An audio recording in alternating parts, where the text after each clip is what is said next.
22 November মঙ্গলবার রাত 8টায় জাহিদ হোসেন আছে এডিটর স্পিকে জানিয়ে দিচ্ছি শিরোনাম।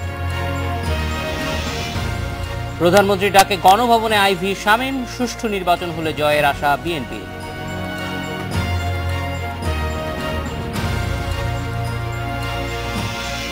জমি না দিলে ধান দেবেন না সাঁওতালরা, উচ্ছেদ কেন অবৈধ নয় জানতে চায় হাইকোর্ট।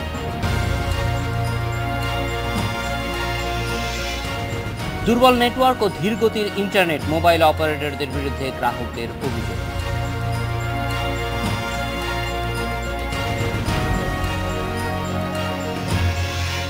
সুষ্ঠু ও অবাধ নির্বাচন হলে নারায়ণগঞ্জ সিটি কর্পোরেশন নির্বাচনে জয়ের প্রত্যাশা করেছে বিএনপির মনোনীত মেয়র প্রার্থী সাখাওয়াত হোসেন খান।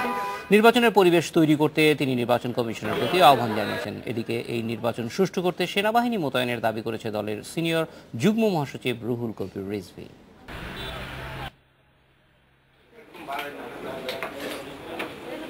নারায়ণগঞ্জ সিটি নির্বাচনে বিএনপির অংশ নেওয়ার ঘোষণার পর থেকেই প্রার্থী চূড়ান্ত করা নিয়ে দ্বিধায় ছিল দলটি। বিএনপির পছন্দের প্রার্থী তৈমুর আলম খন্দকার নির্বাচনে অনীহা জানানোর পর থেকে শুরু হয় নানা জল্পনা কল্পনা। অবশেষে আইনজীবী সাখাওয়াত হোসেন খানকে প্রার্থী ঘোষণা করে দলটি। নয়াপল্টনে দলের কেন্দ্রীয় কার্যালয়ে সংবাদ সম্মেলনে এ ঘোষণা দেন বিএনপির সিনিয়র যুগ্ম মহাসচিব রুহুল কবির রিজভী।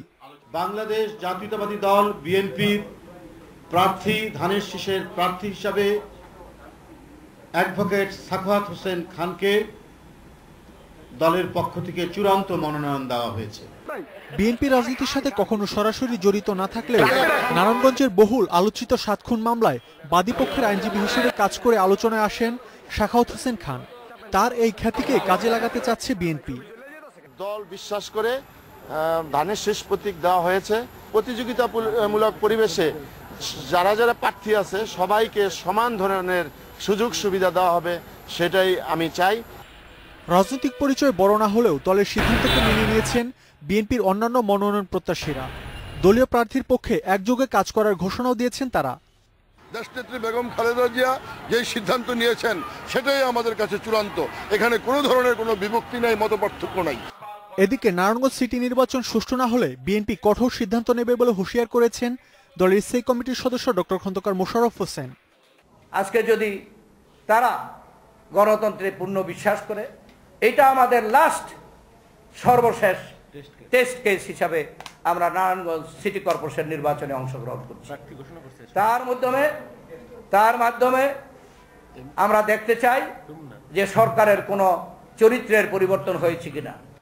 গণতন্ত্র আর মানুষের ভোটাধিকারের প্রশ্নে বিএনপি মাঠে থাকবে বলে জানিয়েছেন দলের নেতারা। ইনশাআল্লাহ জনগণ মাঠে নামবে। Mahmud Sharif, independent news, Dhaka. Narayanganj city নির্বাচন নিয়ে কথা বলতে আমাদের সঙ্গে আছেন বিএনপির মেয়র প্রার্থী সাখাওয়াত হোসেন খান। স্বাগত সাখাওয়াত হোসেন। আমরা একটু জানতে চাই যে মেয়র হিসেবে আপনাকে জাতীয়তাবাদী দল থেকে মনোনয়ন দেয়া হয়েছে। প্রাথমিকভাবে নিশ্চয়ই দলের নেতাকর্মীদের সঙ্গে আপনার যোগাযোগ হয়েছে, তারা আপনার এই মনোনয়নটিকে কিভাবে নিয়েছে এবং তারা আপনার পক্ষে কাজ করার ব্যাপারে কতটা উৎসাহ দেখিয়েছে?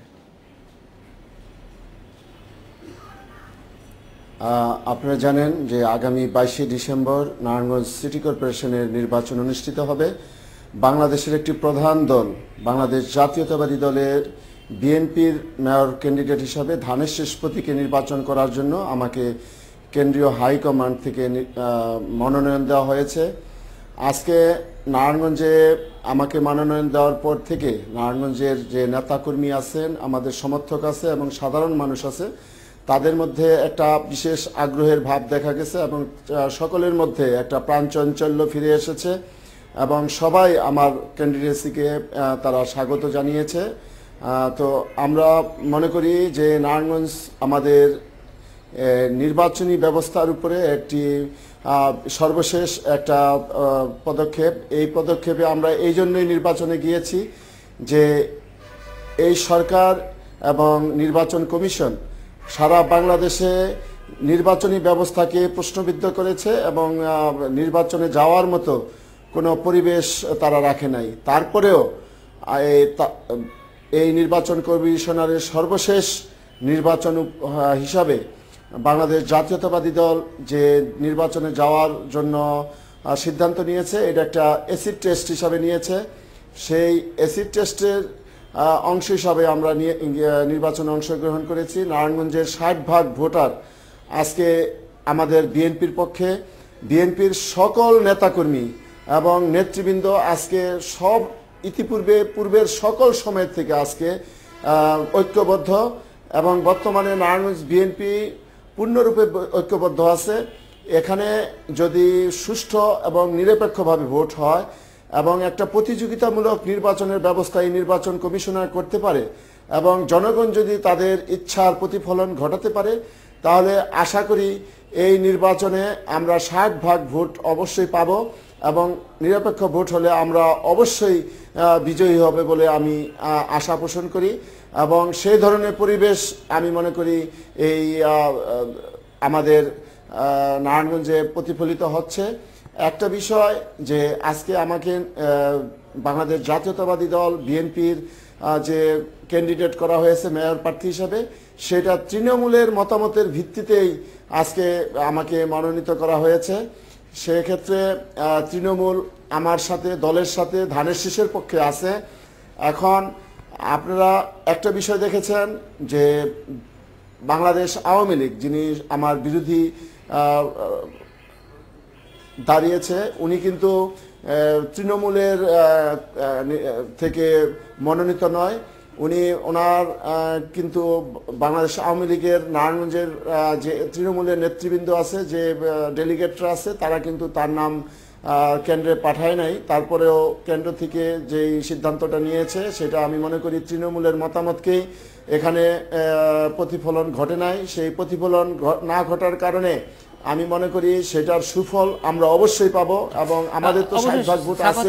এটার সুফল আপনি পাবেন, এতে কোনো সন্দেহ নাই। সাখাওয়াত হোসেন, দুইটা বিষয় আমরা একটু জানতে চাই। একটা হচ্ছে যে বিগত নির্বাচনগুলিতে, যেটা এমনকি নারায়ণগঞ্জের নির্বাচনেও যেহেতু শেষ মুহূর্তে বিএনপি সরে এসেছিল, নেতাকর্মীদের মধ্যে আবার ওই চাঙ্গা ভাবটা নিয়ে আসা, যেহেতু এই সময় আপনারা যেটা বলছেন যে নির্বাচন সুষ্ঠু হচ্ছে না, ফলে তাদের মধ্যে ওই বিশ্বাসটা জন্মানো যে নারায়ণগঞ্জের এই নির্বাচনটা সুষ্ঠু হবে, এবং একই সঙ্গে নির্বাচন কমিশন এবং প্রশাসন যাতে সুষ্ঠু নির্বাচন ঠিকমতো করে, সেইটার জন্য নিশ্চয়ই তাদের কাছে আপনারা এক ধরনের দাবি রূপরেখা তুলে ধরবেন। সেইগুলি কি কি পদক্ষেপ নিলে মনে করেন যে নারায়ণগঞ্জের এই নির্বাচনটি সুষ্ঠু হবে এবং আপনারা নির্বাচনে শেষ পর্যন্ত থাকতে পারবেন? একটা বিষয়, গতবারের প্রেক্ষিত এবং এবারের প্রেক্ষিত এক নয়। গতবার আমাদের যে প্রার্থী দেওয়া হয়েছিল সে আনারস মার্কায় এবং সেটা দলের সমর্থিত প্রার্থী হিসাবে দেওয়া হয়েছিল, কিন্তু এই বছর যে আইন সংশোধন করে দলীয় ভিত্তিতে নির্বাচনের ব্যবস্থা করা হয়েছে, সেখানে আজকে দলীয় প্রতীক, যেই প্রতীক ধানের শীষ, সেই ধানের শীষ সারা বাংলাদেশের মানুষের মনের একটা বিশেষ স্থান করে আছে। তো সেখানে এই ধানের শীষ মার্কা দাঁড়িয়ে ওই বসে যাওয়ার মতো পরিবেশ এবং পরিস্থিতি নাই। কিন্তু আমরা একটা বিষয় পরিষ্কার করতে চাই যে আমরা এই নির্বাচন কমিশনার এবং সরকারের গণতন্ত্রের প্রতি কতটুকু আস্থা আছে, কতটুকু বিশ্বাস আছে, সেটা আমরা শেষ পর্যন্ত দেখতে চাই। এই জন্য আমরা এটা শেষ পর্যন্ত নির্বাচনে থাকব এবং আমরা প্রতিদ্বন্দ্বিতা করব।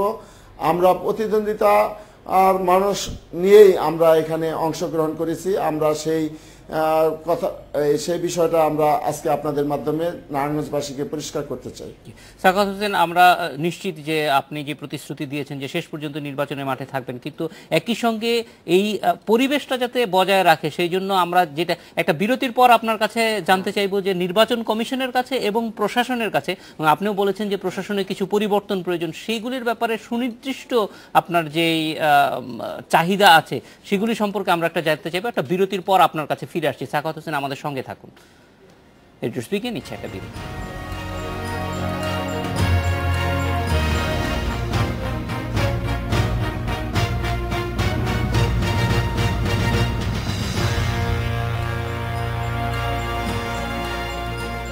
নারায়ণগঞ্জ সিটি কর্পোরেশন নির্বাচন নিয়ে কথা বলতে আমাদের সঙ্গে আছেন নারায়ণগঞ্জ সিটি কর্পোরেশনে বিএনপির মেয়র প্রার্থী সাখাওয়াত হোসেন খান। কথা বলছি তার সঙ্গে।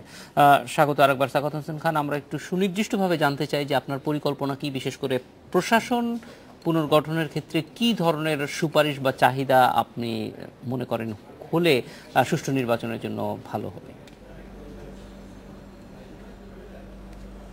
সুষ্ঠু নির্বাচনের পূর্ব সত্যিই হলো লেভেল প্লেইং ফিল্ড। নারায়ণগঞ্জে সেই লেভেল প্লেইং ফিল্ডের উপস্থিতি নাই। আজকে আপনারা দেখেছেন যে নারায়ণগঞ্জের প্রশাসন নিরপেক্ষ নয়। নারায়ণগঞ্জের অনেক কর্মকর্তা আছেন এবং অনেক আইনশৃঙ্খলা বাহিনীতে অনেক সদস্য রয়েছেন যারা দলীয় নেতাকর্মীদের থেকেও, সরকারি দলের নেতাকর্মীদের থেকেও বেশি দলীয় কর্মসূচি পালন করে থাকে। সুতরাং আমি ইতিপূর্বে দাবি জানিয়েছি যে সুষ্ঠু নির্বাচনের জন্য আপনার নারায়ণগঞ্জে যে প্রশাসনে কিছু রদবদল করতে হবে এবং আইনশৃঙ্খলা বাহিনীতে যারা দলীয় স্লোগান দিয়ে আছেন তাদেরকে সরিয়ে এখানে নিরপেক্ষ লোক নিয়োগ দিতে হবে। আর সেকেন্ড হলো, আজকে আপনারা একটা বিষয় দেখেন যে নারায়ণগঞ্জে অনেক ব্যক্তির লাইসেন্স করা অস্ত্র রয়েছে। যেহেতু নির্বাচনের শিডিউল ঘোষণা করা হয়েছে, এই অস্ত্রগুলি জমা নেওয়া অবশ্যই দরকার। না হলে এই লাইসেন্স করা অস্ত্র দিয়ে হয়তো আপনার বিভিন্ন ভয়ভীতি বা বিভিন্ন ধরনের ইনসিডেন্টস ঘটার সম্ভাবনা রয়েছে। এছাড়া আপনারা জানেন যে নারায়ণগঞ্জ কিন্তু সারা বাংলাদেশে তথা সারা পৃথিবীতেই বিভিন্ন সন্ত্রাসী কার্যক্রমের জন্য অনেক সময় আলোচিত সমালোচিত হয়েছে। সুতরাং আমি মনে করি সরকারি দলের অনেকের কাছে এই ধরনের অস্ত্র রয়েছে, অবৈধ অস্ত্র। সেই নিরপেক্ষ নির্বাচনের জন্য আমি মনে করি যে এই অস্ত্রগুলি উদ্ধার করা অবশ্যই দরকার। অন্যথায় দেখা যাবে যে নির্বাচনের দিন বা নির্বাচনের আগে পরে আমাদের নেতাকর্মীদেরকে এবং নির্বাচন কেন্দ্রে বিভিন্ন বিশৃঙ্খলা সৃষ্টি করবে। সুতরাং আমার আবেদন থাকবে যে একটি সুষ্ঠু এবং নিরপেক্ষ নির্বাচনের জন্য যে লেভেল প্লেইং ফিল্ড তৈরি করতে হলে এইসব বিষয়গুলি এর প্রতি নির্বাচন কমিশনকে নজর দিতে হবে এবং নারায়ণগঞ্জে এইসব কর্মকর্তাদেরকে প্রত্যাহার করে আপনার নিরপেক্ষ ব্যক্তিদেরকে নিয়োগদান করতে হবে। এটা আমাদের মূল দাবি। আমরা মনে করি আরেকটা বিষয় আপনি বলতে চাই, আপনারা একটা বিষয় বলেছেন যে গত বছর আমাদের প্রার্থী নির্বাচনের কিছুক্ষণ পূর্বে প্রত্যাহার করেছিল, তার চলে গিয়েছিল, কিন্তু সেটারও একটা কারণ আছে। আপনারা জানেন যে ওই সময় বিএনপির পক্ষ থেকে সুষ্ঠু নির্বাচনের জন্য সেনাবাহিনী মোতায়েনের জন্য একটা আবেদন করা হয়েছিল। সেই আবেদনের প্রেক্ষিতে তৎকালীন নির্বাচন কমিশন আপনার সরকারের কাছে সেনাবাহিনী দেওয়ার জন্য আবেদন করেছিল, কিন্তু সরকার এই নির্বাচন কমিশনের সেই আবেদনটি তারা মানে নাই। না মানার কারণেই কিন্তু ওই সময় আমাদের বিএনপি তথা 20 দলীয় জোট ওই সময় নির্বাচনকে বয়কট করার জন্য সিদ্ধান্ত নিয়েছিল এবং সিদ্ধান্ত নিতে বাধ্য হয়েছিল, কারণ নির্বাচন কমিশনের কথা নির্বাচনের সময় সরকার কিন্তু মানতে বাধ্য। কিন্তু ওই সময় সরকার সেই দাবি না মানার কারণেই কিন্তু আমাদের প্রার্থী প্রত্যাহার করা হয়েছিল। এই বছরে তো আপনারা একই ধরনের দাবি জানাবেন নির্বাচন কমিশনের কাছে? তাই আমি নারায়ণগঞ্জবাসী তথা আমি এই বিএনপির প্রার্থী হিসাবে আমি সরকারের কাছে এবং নির্বাচন কমিশনের কাছে একটা আবেদন রাখতে চাই। আমাদের মূল দাবিটা হলো একটা সুষ্ঠু নির্বাচন। সেই সুষ্ঠু নির্বাচনে করার জন্য এই সেনাবাহিনী তো আমাদের দেশেরই সন্তান এবং তারা ইতিপূর্বে এই নির্বাচনের ক্ষেত্রে অত্যন্ত গুরুত্বপূর্ণ দায়িত্ব পালন করেছে এবং তাদের ভূমিকা প্রশংসিত হয়েছে। তো আমি মনে করি এই নারায়ণগঞ্জের সিটি কর্পোরেশন নির্বাচনে সুষ্ঠু নির্বাচনের জন্য অবিলম্বে সেনাবাহিনী মোতায়েন করা দরকার এবং তাদের মাধ্যমেই এই অবৈধ অস্ত্র উদ্ধার করা প্রয়োজন বলে আমি মনে করি। আনোয়ার হোসেন, অবশ্যই এই যেই রিফর্মগুলির কথা বলছেন সেগুলি বাস্তবায়ন হলে পরিবেশ অবশ্যই ভালো হবে, কিন্তু নারায়ণগঞ্জ সম্পর্কে আপনি যেটি বলছিলেন যে নারায়ণগঞ্জ সম্পর্কে এক ধরনের বলা যায় যে প্রচার আছে যে এই এলাকা এই জনপদে অনেক বেশি সন্ত্রাসের উপস্থিতি আছে। সবকিছু মিলিয়ে আপনি নিশ্চয়ই নির্বাচিত হলে একটা পরিবর্তন আনতে চান। সেই ব্যাপারগুলি কি এবং মানুষের কাছে কি ধরনের প্রতিশ্রুতি, কি ধরনের নারায়ণগঞ্জ আপনি উপহার দিতে চান? একটা বিষয় আপনারা জানেন যে নারায়ণগঞ্জে সন্ত্রাস মুক্তির জন্য এবং এই মাদক মুক্ত করার জন্য আমি গত 7-8 বছর যাবতই এই নারায়ণগঞ্জে আন্দোলন সংগ্রাম করে আসছি।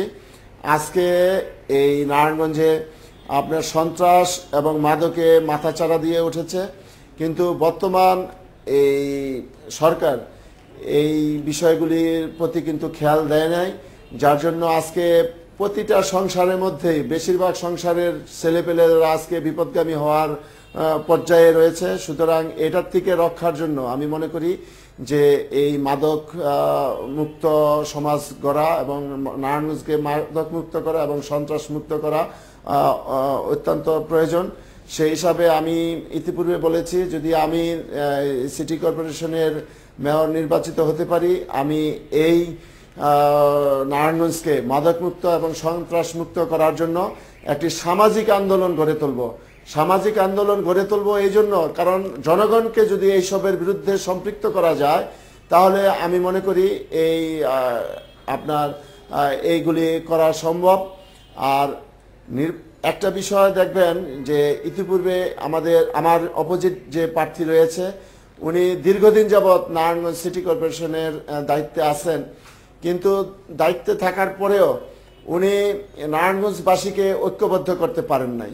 ওনার মূল ব্যর্থতাটা হচ্ছে উনি নারায়ণগঞ্জবাসীকে ঐক্যবদ্ধ করতে পারেন নাই, এমনকি ওনার দলের যে লোকজন রয়েছে তাদেরকেও উনি ঐক্যবদ্ধ করতে সম্পূর্ণরূপে ব্যর্থ হয়েছে।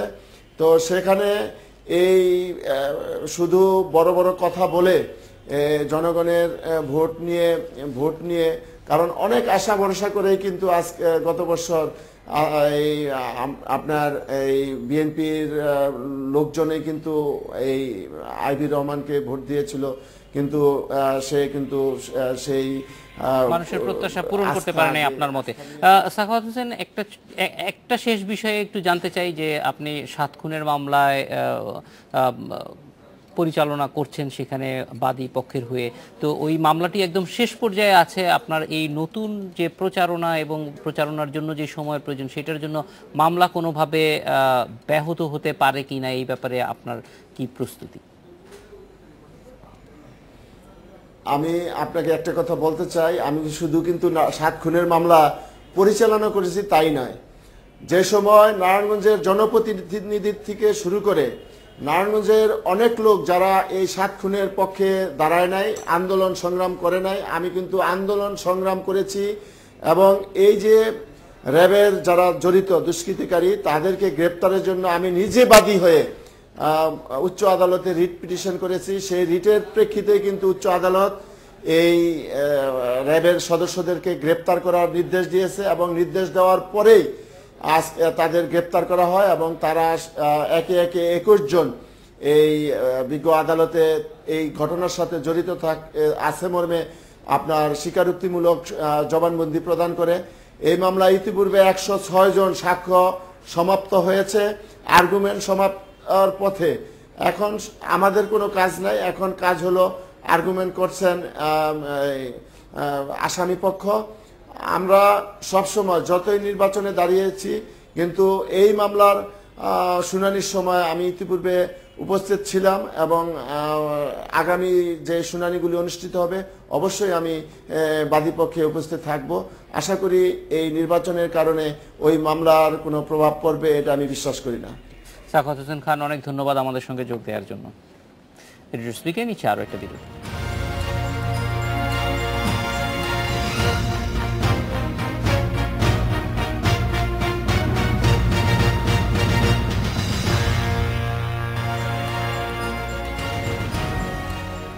গোবিন্দগঞ্জে সাঁওতালদের উচ্ছেদের নামে হত্যা, লুটপাট, নির্যাতন ও অগ্নিসংযোগ কেন অবৈধ নয় জানতে চেয়ে রুল দিয়েছে হাইকোর্ট। এর সঙ্গে জড়িতদের বিরুদ্ধে আইনগত পদক্ষেপ কেন নেওয়া হবে না তাও জানতে চেয়েছে আদালত। এদিকে হাইকোর্টের নির্দেশনা অনুযায়ী গাইবান্ধার জেলা প্রশাসন চিনিকলের জায়গায় সাঁওতালদের ধান কাটার উদ্যোগ নিয়েছে, তবে জমি ফেরত না পেলে ধান ঘরে তুলবে না বলে জানিয়েছে সাঁওতালরা।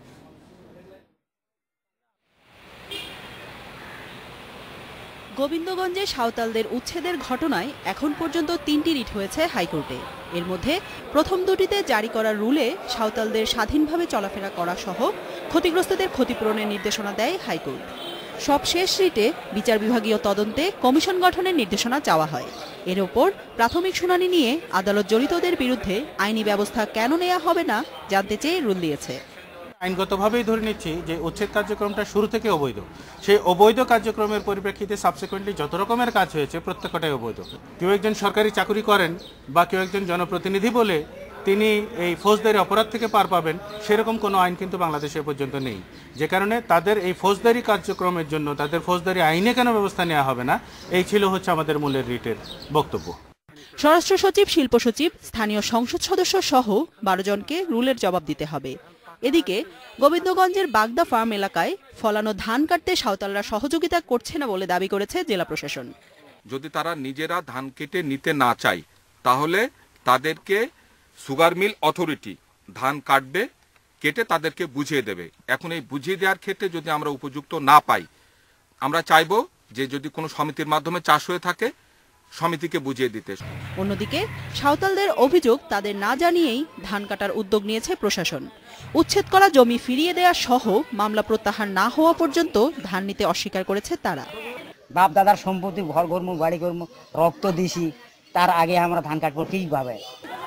রংপুর চিনিকলের জমি থেকে উচ্ছেদকে কেন্দ্র করে গত 6 নভেম্বর সাঁওতালদের সঙ্গে পুলিশ ও স্থানীয়দের সংঘর্ষ হয়। এতে নিহত হন 3 সাঁওতাল। জান্নাতুল ফেরদাউস, ইন্ডিপেন্ডেন্ট নিউজ, ঢাকা।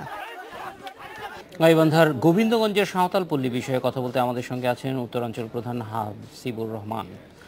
হাসিবুর রহমান, একটু জানতে চাই যে আজকে আপনি এই এলাকা ঘুরে এসেছেন। ঘটনার বেশ কিছুদিন পরে 6 তারিখের ঘটনা, আজকে প্রায় 10 দিনের বেশি অতিবাহিত হয়ে গেছে। তো এখন পরিস্থিতি কি, এটি প্রথমে একটু জানতে চাই।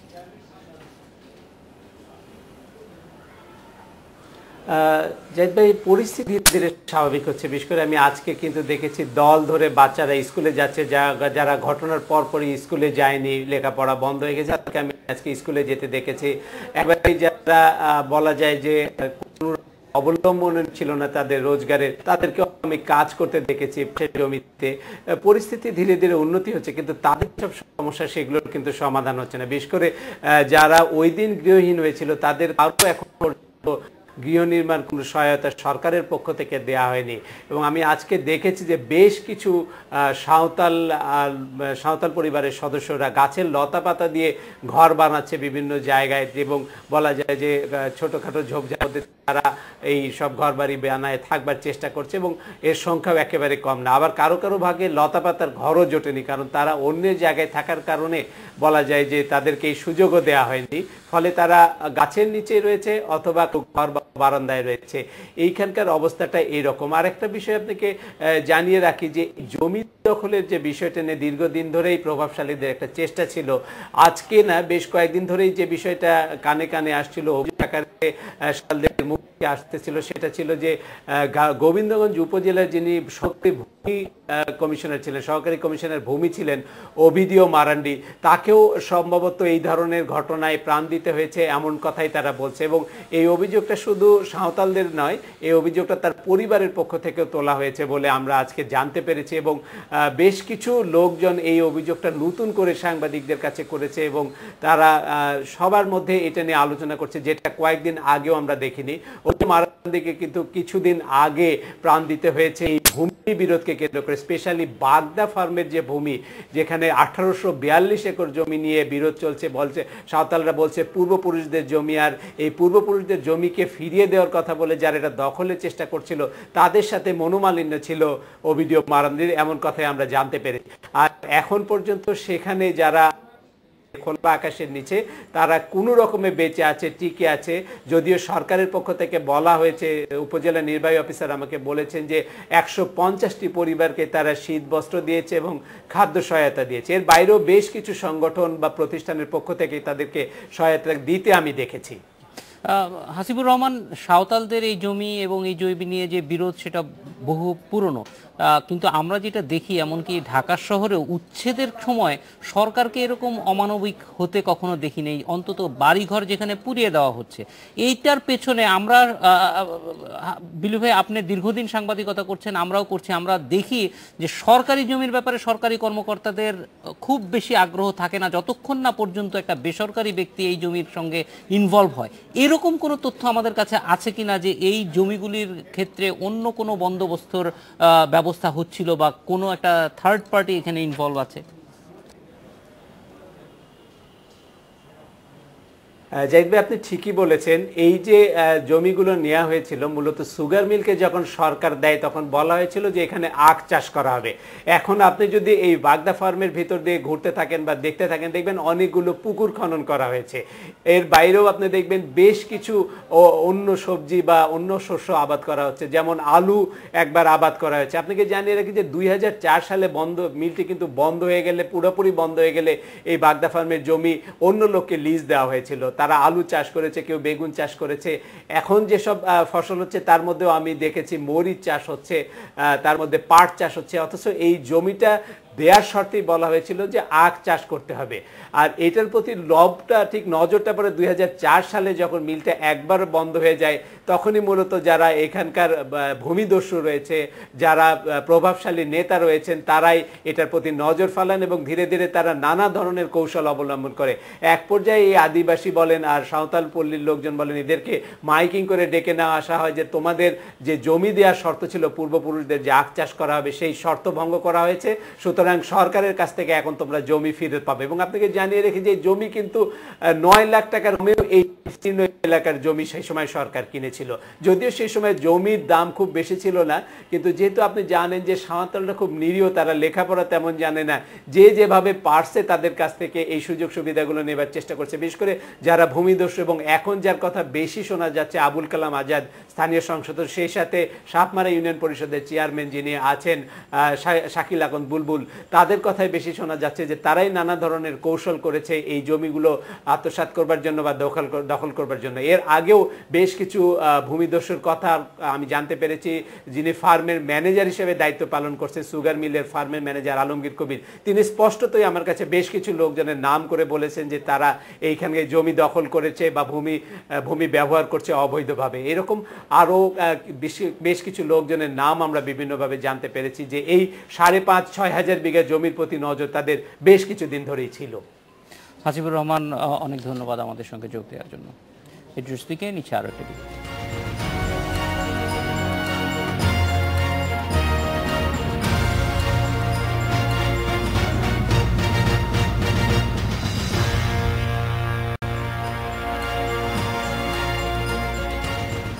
দুর্বল নেটওয়ার্ক ও কম গতির ইন্টারনেট প্রথম গণশুনানিতে মোবাইল অপারেটরের বিরুদ্ধে এরকম অসংখ্য অভিযোগ করেছেন গ্রাহকরা।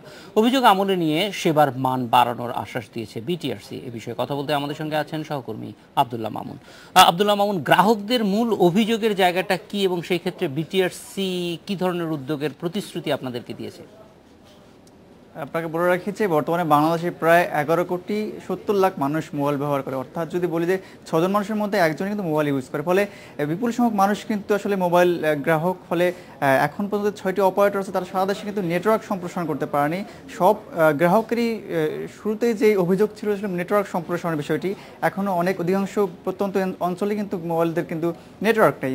দ্বিতীয় অভিযোগ ছিল আসলে ইন্টারনেট সেবা নিয়ে, অর্থাৎ তাদের যে ইন্টারনেট অফারগুলো রয়েছে সেখানে আসলে অনেক দাম নিচ্ছে, পাশাপাশি এবং মানসম্পন্ন আসলে ইন্টারনেট সেবা তারা দিতে পারছে না, অর্থাৎ গ্রাহক সন্তুষ্ট নয়, সেই অভিযোগটি করছে। এর পাশাপাশি আরেকটি অভিযোগ ছিল আসলে ঘন ঘন মেসেজ দিয়ে হয়রানি করা, অর্থাৎ বিভিন্ন কোম্পানির হয়ে মোবাইল কোম্পানিগুলো দৈনিক 7, 8 বার 10 বার বিভিন্নভাবে তাদেরকে মেসেজ দিচ্ছে, সেই অভিযোগটি তারা বিটিআরসিকে তুলে ধরেছেন। এর পাশাপাশি রয়েছে যে আপনার রিচার্জে অতিরিক্ত ফি নেওয়া, অর্থাৎ 30 টাকা 1 টাকা বাড়তি নেওয়া এবং ভুয়া রেজিস্ট্রেশন সহ এরকম কিন্তু অসংখ্য অভিযোগ বিটিআরসি কাছে আজকে গ্রাহকরা তুলে ধরেছেন এবং তারা বলছেন যে আসলে মানসম্পন্ন সেবা যাতে দেয় সেই দাবি তারা তুলেছেন। তো বিটিআরসি বলছে যে আসলে তারা এই অভিযোগগুলো আমলে নিয়ে তারা টেলিকম অপারেটরের সাথে বসবেন, তারা বসে আসলে যাতে কোয়ালিটি অফ সার্ভিস আরও বাড়ানো যায় এবং মানসম্পন্ন সেবা সারা দেশে দেওয়া যায় সে বিষয়টি তারা তাদের কাছে বলবেন। তবে আব্দুল্লাহ মামুন, একটু জানতে চাই এই গণশুনানির প্রক্রিয়াটি কি ভবিষ্যতে চলবে নাকি এটা হঠাৎ করে একবার হলো এরকম? পিটিআর চেয়ারম্যান বলছেন তাদের নীতিমালায় রয়েছে আসলে গ্রাহকদের সাথে 6 মাস পর পরে কিন্তু তাদের অভিযোগ শোনার একটা পদ্ধতি রয়েছে তাদের নীতিমালায়। তারা বলছেন তারা যেহেতু এবারই শুরু করেছেন এবং এটা কন্টিনিউ চলবে আসলে, এবং অভিযোগ শুনে তারা ব্যবস্থা নেবেন। তবে একটি বিষয় বলে রাখি যে আজকে কিন্তু এই গণশুনানিতে কিন্তু টেলিকম অপারেটরদের কোনো রিপ্রেজেন্টেটিভ ছিল না। সেটা নিয়ে আমরা মনে করি যে এই গণশুনানি চলতে থাকলে সমস্যার হয়তো সমাধান হবে। আমাদের সঙ্গে যোগ দেওয়ার জন্য অনেক ধন্যবাদ। এই ছিল আজকের এডিটর স্পিকে। আমন্ত্রণ আমাদের পরের আয়োজনে।